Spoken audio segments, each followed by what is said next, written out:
Hello guys, welcome back to this channel. Guys, इस video में हम बात करने जा रहे हैं रिलायंस फ्यूचर ग्रुप की डील के बारे में। लेकिन शुरू करें उससे पहले आपसे रिक्वेस्ट करूंगा कि अगर आप इस चैनल को फर्स्ट टाइम देख रहे हैं तो प्लीज़ सब्सक्राइब करके बेल आइकन को हिट कर लीजिए ताकि वीडियोस की नोटिफिकेशंस आपको मिलती रहें और आप सबसे पहले उसे देख पाएंगे। तो गाइज़, मैं आपसे सीधे सीधे बात करने जा रहा हूँ रिलायंस और फ्यूचर ग्रुप की डील के बारे में। गाइज़, वैसे तो आपको हर एक अपडेट पता चलती रहती है इस चैनल पे, लेकिन यहाँ पे इस वीडियो के अंदर आप लोगों से मैं बात करने जा रहा हूँ कि रिलायंस और फ्यूचर ग्रुप की डील अगर नहीं होगी उस केस में क्या कॉन्सिक्वेंसेस झेलने पड़ सकते हैं, वो हम सुनामी के रूप में उसे आप समझ सकते हैं। राइट। यहाँ पे बेसिकली मैं बात करना चाहता हूँ, सुप्रीम कोर्ट की तरफ से अभी बहुत जल्दी ही आपको बताया गया था कि जो मोरेटोरियम के ऊपर जो केस चल रहा था, या मोरेटोरियम लोन को मोरेटोरियम लोन मोरेटोरियम का जो टाइम पीरियड ग्रांट किया गया था उसके ऊपर से वो अब हटा लिया गया है, यानी उसको एक्सटेंड नहीं किया गया है। राइट। तो इस केस में उसका असर यहाँ पे भी आपको देखने को मिल सकता है। क्यों? क्योंकि यहाँ पे आपको पता होना चाहिए कि जब कोई बैंक किसी भी कंपनी को लोन देता है और कंपनी अगर 90 डेज़ के भीतर भीतर उस जो ईएमआई होती है, लोन इंस्टॉलमेंट वैल्यू होती है, उसको रिटर्न नहीं करता है तो वो उसको नॉन परफॉर्मिंग एसेट के रूप में डिक्लेयर कर देती है। तो यहाँ पे अगर अब देखा जाए तो सुप्रीम कोर्ट ने जो लोन मोरेटोरियम का टाइम, आरबीआई ने जो लोन मोरेटोरियम का टाइम लगा रखा था, सुप्रीम कोर्ट ने उसको 6 महीने तक करवा दिया, लेकिन 6 महीने से आगे उसको एक्सटेंड नहीं किया जा सका। तो अब 90 डेज जैसे ही हो जाएंगे वैसे ही 20,000 करोड़ रुपए के आसपास का टोटल लोन अमाउंट जो है किशोर बियानी के फ्यूचर ग्रुप की कुछ मेजर कंपनीज के हाथ में है। अगर ये 90 डेज़ के भीतर भीतर अगर लोन नहीं चुकाएंगे तो ये एक बहुत बड़ी दिक्कत वाली बात हो सकती है। एक नॉन परफॉर्मिंग एसेट्स का एक पाइलअप खड़ा हो जाएगा। आप देख सकते हैं यहाँ पे फ्यूचर ग्रुप की दो मेजर कंपनीज जिनके नाम हैं बिग बाज़ार, फ्यूचर लाइफस्टाइल फैशन। ये दो ऐसी कंपनीज हैं जो कि फ्यूचर रिटेल भी है, इसमें बेसिकली मेन तो वही है। तो ये दो मेन कंपनीज हैं जो लगभग 20,000 करोड़ रुपए के आसपास का टोटल लोन होल्ड करती हैं। राइट। तो ये डील का होना बहुत ज़्यादा ज़रूरी है, क्योंकि आपको बताया था कि ये डील जितना ही ज़्यादा पोस्टपोन हो रही है उतना ही तकलीफ़ें बढ़ाई जा रही हैं फ्यूचर ग्रुप के किशोर बियानी जी के साथ। राइट। तो यहाँ पे अब डील में क्या चल रहा है अभी तक आपको मैंने हर चीज़ बताई है। मैं आपको रिमाइंड कराने के लिए बता देता हूँ, सुप्रीम कोर्ट ने बेसिकली हॉल्ट लगा रखा था कि जो एनसीएलटी है, national company law tribunal Mumbai bench, वो कोई भी फाइनल कल्मिनेशन पॉइंट नहीं जारी कर सकती है जब तक कि सुप्रीम कोर्ट अपना फाइनल जजमेंट इस केस के ऊपर ना निकाल दे।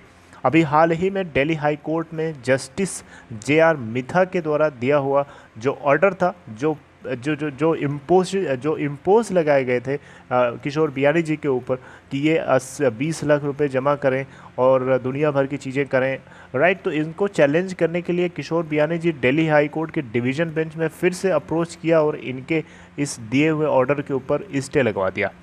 राइट। तो ये इन्होंने अच्छा किया, लेकिन यहाँ पे अब इस डील को जल्दी से जल्दी हो जाना चाहिए।